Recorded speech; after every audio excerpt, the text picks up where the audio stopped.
எதுக்கு இங்க வந்த? கிளம்ப. சொன்னா கேளு, நீ கிளம்பு. நான் இருக்கேன். யார்ப்பா இவங்க? சார், என் wife sir. Contract wife sir.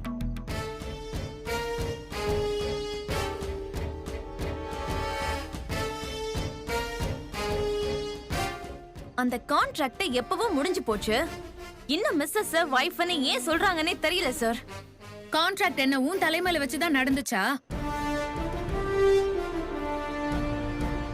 Contract எங்க 2 பேருக்குள்ள நடந்த தனிப்பட்ட விஷயம். அத பத்தி கமெண்ட் பண்ணவோ क्वेश्चन பண்ணவோ யாருக்கும் எந்த ரைட்ஸும் இல்ல. எங்களுக்கு நடந்த கல்யாணம் முறைப்படி தாலி கட்டி ரெஜிஸ்டர் பண்ண கல்யாணம், தெரியும்ல? ஆமா, இப்ப நீ என்ன சொல்ல வர? நான் தான் விஜயோட பொண்டாட்டின்னு சொல்ல வரேன்.